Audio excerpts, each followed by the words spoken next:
The man was dying in the alley behind Collie's print shop, and Margaret Collie, who had buried a husband and was afraid of very little that remained in the world, set down her lantern, took him by the arms, and began to drag. She had heard him first, a sound not quite a groan, the sound a man makes when he is past crying out and has only breath enough to protest that he is still alive, and she had gone out at midnight with her lantern into the wet black slot between the buildings where no sensible widow went alone, because sensible was a luxury she had never been able to afford, and because a sound like that was not one a person with a conscience could hear and go back to bed.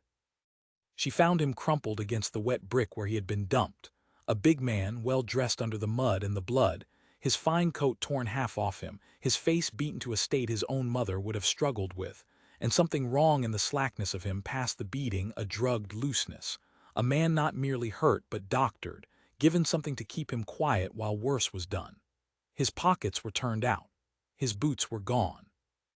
Whoever had done it had meant him not to wake, and had very nearly managed it, and would come back, most like, to be sure of it once the alley was quiet.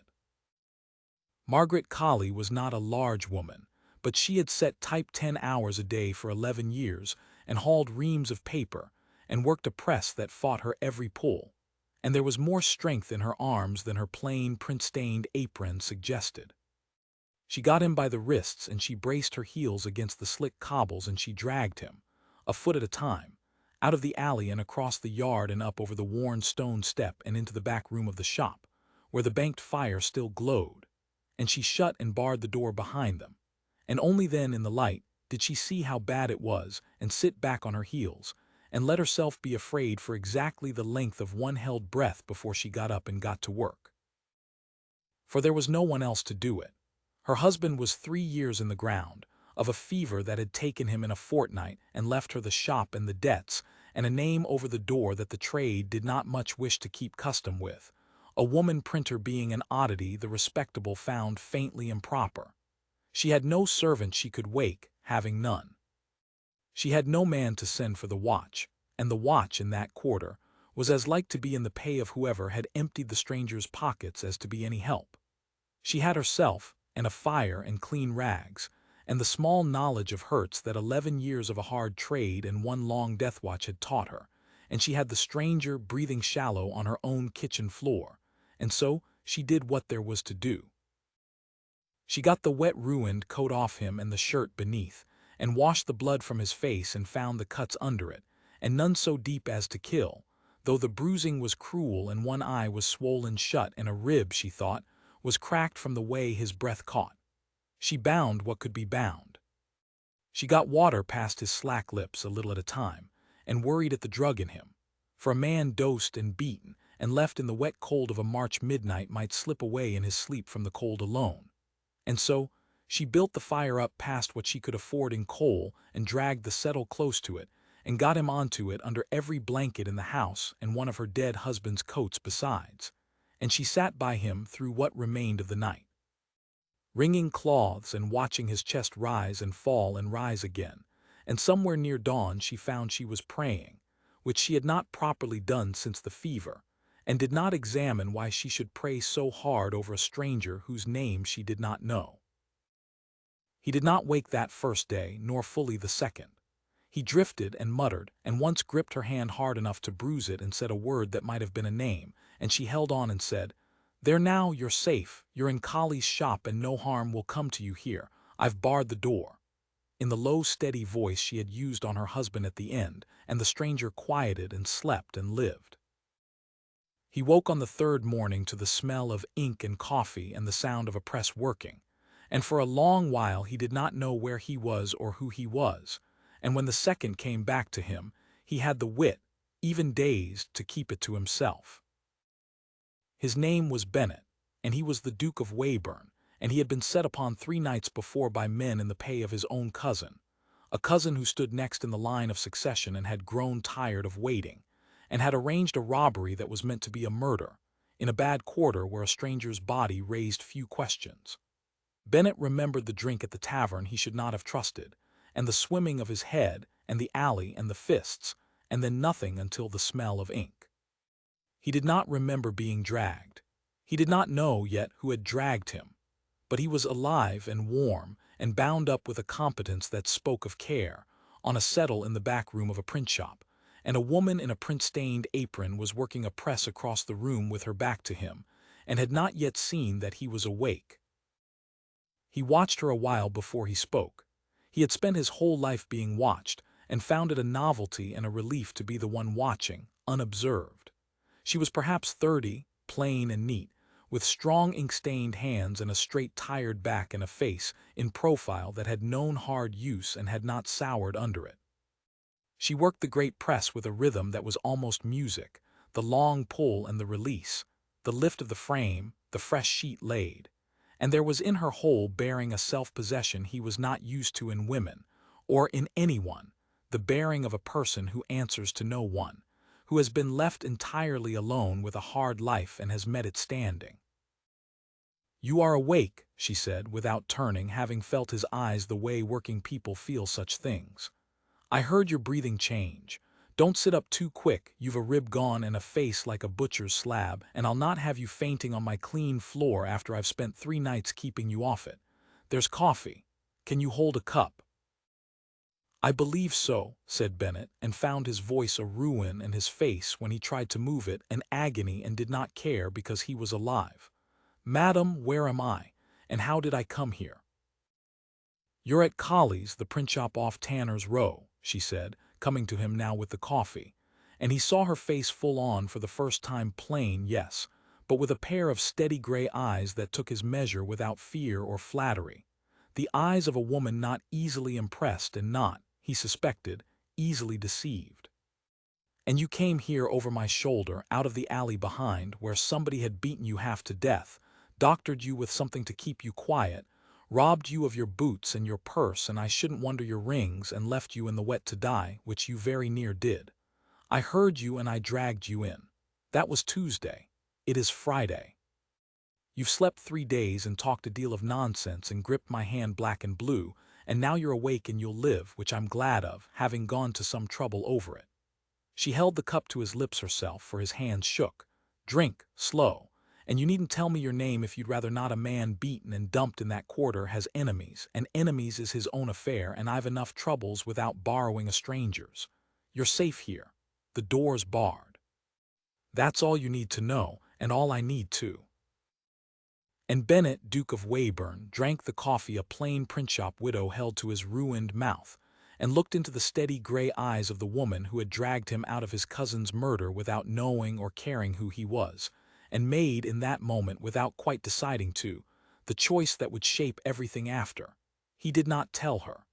Not who he was, not the title, not the fortune. He let her go on believing him some beaten stranger of no particular consequence. A man, only a man, saved because he was a man in need, because he found he wanted, more than he had wanted anything in his careful guarded life, to be known by this woman as nothing but that, and to learn whether her kindness, so freely spent on a nobody, would be the same after the day it learned what he was. He told her his name was Ben, which was true enough, and that he had been a steward to a great house, and had fallen out with his master's family over money owed him, which was nearer the truth than she could know, and that he dared not go back nor be found until he had got word safely to a man who would help him, which was truest of all. And Margaret Colley, who asked no more than a person offered, took Ben the steward in, and told the neighbors he was a cousin come to help with the heavy work while he mended, and let him stay. He mended slowly, and as he mended he made himself useful, because he could not abide to be a burden, and because he found, to his own astonishment, that he liked the work. A man cannot set type with a cracked rib, but he could feed paper and stack the printed sheets and haul the coal and mind the fire, and once his hands steadied, learn the mysteries of the press itself under Margaret's short, exact instruction. She was a hard teacher and a fair one. She did not spare his pride when he pulled a sheet crooked or smeared the ink, and she did not flatter him when he got it right, and Bennett, who had been flattered by experts his whole life, who could not recall the last time anyone had simply told him he had done a thing badly and shown him how to do it better, found her plain corrections the sweetest words he had heard in years, for they were spoken to Ben the steward, who had to earn them, and not to the Duke of Weyburn, to whom everything was given and nothing owed. He learned her, over those weeks, the way he had never troubled to learn anyone. He learned that she had married Tom Colley at 19 and buried him at 27, and had kept the shop alone since, against the advice of every respectable soul who thought a widow ought to sell up and go for a housekeeper somewhere, and stop embarrassing the trade. He learned that she was in debt to a paper merchant named Vole who had lent to Tom, and now squeezed the widow harder than he had ever squeezed the man, and that she was a quarter behind and frightened of it, though she would not say so, and worked the press past midnight to catch up and thought he did not notice. He learned that she gave bread from her own short store to a family 2 doors down who had less, and that she had once housed a runaway apprentice from a cruel master until the boy could get to his uncle in the country, and that she did these things not as charity, with any sense of stooping, but as simple neighborliness, the plain traffic of the poor helping the poor, and that it had never once occurred to her to weigh what it cost her. And Bennett, watching, fell in love. There was no other honest word for it, though he was slow to let himself name it. Not with a face, for hers was plain, and not with a fortune, for she had none but debts, but with a quality he had never encountered at close range in the whole of his gilded life. Goodness, real goodness, the working everyday kind that costs and does not count the cost, spent freely on strangers and neighbors and beaten men in alleys by a woman who had every reason the world could offer to be hard and had chosen, against all of it, to be kind. He thought of the women who had angled for the Duke of Weyburn across a dozen seasons, and of how their kindness had always had a price. He could see them calculating even as they smiled. And he thought of Margaret Colley holding a cup of coffee to the lips of a stranger she believed a penniless steward, and he knew which he wanted, and knew, too, the great cruel difficulty in the wanting. That he could not tell if she cared for Ben the steward, for she was too proud and too burdened and too guarded to show it if she did, and that the moment she learned he was the Duke of Weyburn, he would never be able to trust that she had, for who would refuse a duke? The title he had hidden to be truly known now stood square in the way of ever being sure he was. There was one evening, near the end of the 2nd week, that he kept afterward among the treasures of his life, and it was made of nothing at all. The day's printing was done, and the light gone, and Margaret had lit the single good candle she allowed herself of an evening and set it on the table between them, and they had sat, he easing his mending rib against the settle-back, she with the shop's account book open and her brow furrowed over the column that would not come right, and neither had spoken for a long companionable while, and the fire had ticked, and the smell of ink had hung in the warm dark, and Bennett had thought with a quiet astonishment that he was happy, not diverted, not flattered, not entertained, as the Duke of Weyburn was so expensively kept from ever being bored. Happy, in a poor print shop, watching a tired woman lose a fight with a column of figures by a single candle, he was happier than he had been in the whole of his gilded, guarded, wanted life, and the plainness of it undid him. "You are staring, Ben," said Margaret without looking up. "It puts me off my sums.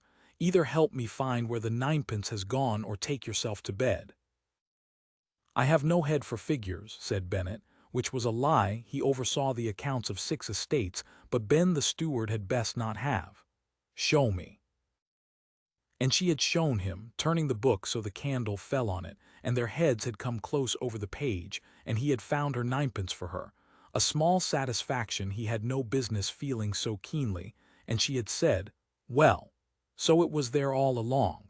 I'd have found it at midnight and cursed myself. You've saved me an hour's sleep, which is more than most men in this house have ever done." And she had smiled at him, a real smile, tired and unguarded, the first he had won from her, and it had gone through the Duke of Weyburn like the March cold had never gone. He had wanted, in that moment, more than he had ever wanted anything, to tell her the truth, to say, "I am not Ben, I am Weyburn, and I have never in my life been shown a smile I could be sure was for me and not my title until this one. And this one I can be sure of, because you think me a beaten steward who found your 9pence." And he had opened his mouth to say it, and had not said it because he had understood, in the same instant, the trap he had built, that the truth would take the one sure smile from him forever. The moment she knew, she would never smile at him so again without his wondering whether the Duke had bought it.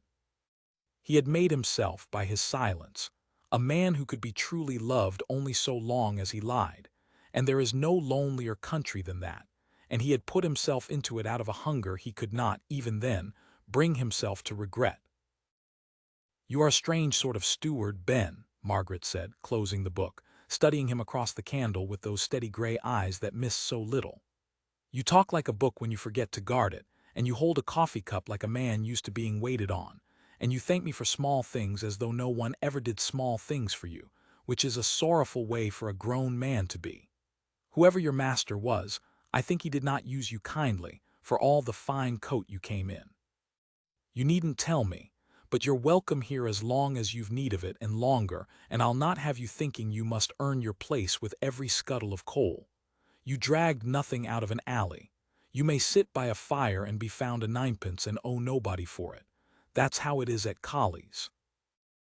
And Bennet, Duke of Weyburn, sat by the fire in the print shop, and was told by a woman with nothing that he owed nobody for a place at her hearth, and thought that no one had ever given him anything in 36 years of being given everything, until this, and that he would burn the whole dukedom down before he would lose it. The matter was decided for him, as such matters often are, before he was ready to decide it himself. He had, in his second week, got word out at last. A note carried by the runaway apprentice's uncle, a carter who came through Tanner's Row, to Bennet's own man of business across the city, telling him the Duke lived, and where, and bidding him move quietly against the cousin and say nothing to any soul until Bennet gave the word. And the machinery of a dukedom, once set moving, moves, and Bennet had known it would come for him in time, and had meant to be gone from Colley's before it did, to spare Margaret the shock and himself the reckoning. But the cousin's men were watching still, having grown uneasy that no body had turned up, and it was they who came first, one grey evening, 3 of them, to the door of the print shop, having traced at last where the beaten stranger had been dragged. Margaret Colley opened her own door to them, as she opened it to everyone, and saw at once what they were, and did the only thing there was to do. She lied flatly and well, that there was no man there, no stranger. She lived alone and worked alone, and they might search the shop and welcome. And she stood in the doorway small and straight and barred it with her body, while behind her, in the back room, the Duke of Weyburn heard the voices and knew them for his cousin's men, and understood that the woman who had dragged him from an alley was now standing between him and murder with nothing but a lie and her own thin frame. He did not let her stand there. He came out. He came out of the back room in his shirt-sleeves with his face still yellow-green from the healing bruises, and he was not Ben the steward when he came. There was something in how he came, some habit of command 40 generations deep, that made the 3 men check, and he said, in a voice Margaret had never once heard him use, a voice that filled the small shop and stopped it, "You will take your hands from that door and step back from that woman. Now." And the 3 men, who had been sent to finish a beaten stranger, looked at the beaten stranger standing in his shirt-sleeves in a print shop giving them orders like a king, and one of them went white and said, "It's him. It's the Duke. Weyburn's alive," and they broke and ran. For hired men do not stay to murder a duke who is awake and looking at them and clearly no longer alone in the world. And the door banged, and the street took them, and they were gone. The silence they left was very loud. Margaret Colley turned from the door and looked at the man she had called Ben, who had eaten at her table and learned her press and hauled her coal for a fortnight, and whom 3 men had just named, in terror, the Duke of Weyburn. And Bennet watched the understanding come into the steady gray eyes, and watched them change, not soften, as a fortune hunter's would have softened, but harden with a hurt that went through him worse than any beating. "Weyburn," she said, "the Duke of Weyburn, you are the Duke of Weyburn." "Margaret, you let me lie to those men for a nobody," she said low, "and you were a duke the whole time. You ate my bread and let me spend coal I couldn't spare and worry myself over debts in front of you, and you were a duke, with a house and a fortune and 100 servants, and you let me go on thinking you were a beaten steward with nothing, and pity you for it, and she stopped, and her ink-stained hands had closed into fists at her sides, and her voice when it came again was steadier and colder and far worse. "Get your things, your grace, such as they are. You're mended enough. You've a fortune to go back to, and a cousin to hang, and no more need of a print-shop widow's charity, and I'll thank you to leave it, and to leave off making a fool of a woman who dragged you out of the wet on her own back, because she thought you were a man who needed her, and not a great lord playing at being poor to amuse himself." "I was not playing at anything," said Bennet. "Margaret, look at me and hear this, and then if you still wish me gone, I will go and never trouble you again. I hid what I was for one reason only, and it was not to amuse myself, and it was not to make a fool of you. God knows you have made no fool of anyone in this room but me. I hid it because my whole life I have been wanted for it. Every soul who has ever been kind to me has known first that I was the Duke of Weyburn, and I have never once, in 36 years, been able to tell whether the kindness was for me or for the title, and it has made me a cold and guarded and lonely man. And I did not know how lonely until I woke on your settle and a woman held coffee to my mouth, who did not know my name and did not care, and helped me because I was a man in need, and for no other reason under heaven. Do you understand what that was to me? It was the first true kindness of my life, the only one I could ever be sure of, and I could not bear to lose it the instant you learned what I was. I could not bear to watch your eyes change the way everyone's eyes have always changed. So I said nothing. It was cowardly and it was wrong, and I see now it has hurt you, which I would sooner have died in that alley than do. But it was not sport, Margaret. It was a starving man, not wanting to be told the bread was poisoned." She stood very still by the door. The fists had not quite unclenched, but the gray eyes had changed again, not back to trust, not yet, but away from that first cold hurt toward something wary and listening. "You lied," she said. "I did, about my name, about nothing else. Every hour I spent in this shop was true.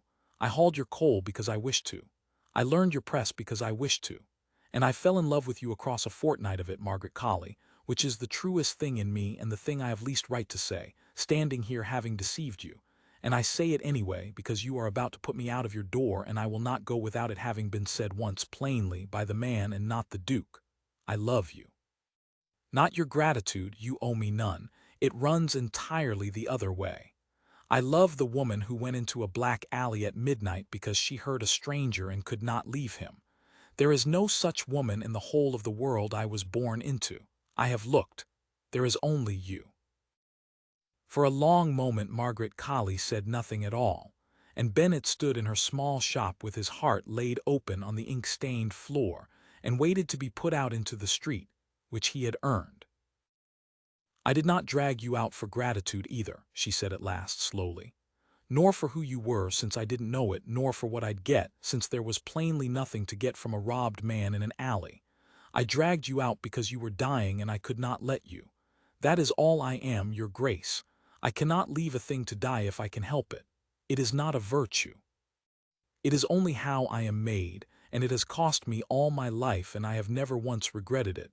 And I will tell you plain," her voice caught, and she mastered it. "It did not stop at dragging you out. I have been a fool the same fortnight you have. I told myself I was nursing a steward I felt sorry for, and I was falling in love with a man who hauled my coal and let me scold him at the press and never once minded being poor with me. And now you tell me he was a duke all along, and I don't know what to do with that. For a widow printer does not fall in love with a duke. It does not happen. It cannot come to any good." "It can," said Bennet, crossing the small shop to her slow so that she might have turned away, and she did not turn away. "It can come to every good there is.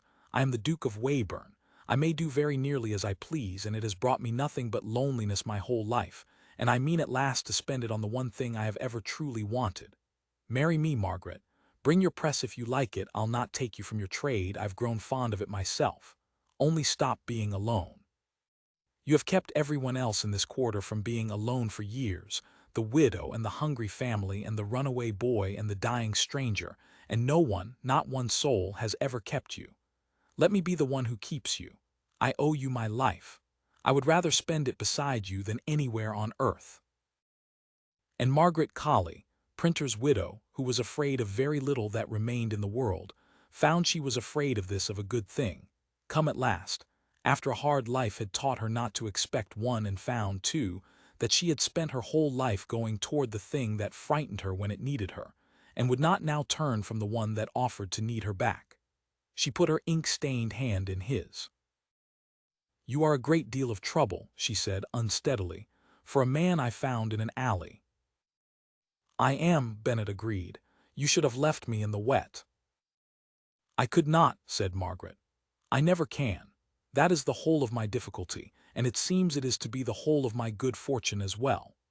And she let the Duke of Weyburn draw her in, and rested her tired head against the shoulder of a man she had dragged back from death, not knowing or caring what he was, and understood that the caring for nobody had, in the end, and without her ever seeking it, been the thing that brought her everything. His cousin was dealt with quietly and permanently, in the way that dukes deal with such things, and troubled no one again. The debt to the paper merchant Vole was bought up and forgiven within the week, and Vole learned, to his considerable alarm, exactly whose widow he had been squeezing. And the print shop off Tanner's Row did not close, for the new Duchess of Weyburn would not hear of it, and it ran for years under a manager she trained herself, printing, among other things, a good many pamphlets on the relief of the poor of that quarter, paid for by a duke who had once lain dying in its back alley and been dragged into the warmth by a woman who could not leave a thing to die. The neighbors 2 doors down never went hungry again. The runaway apprentice, grown, came back to work the press. And Margaret, Duchess of Weyburn, kept, always, at the top of the great house she never quite grew used to.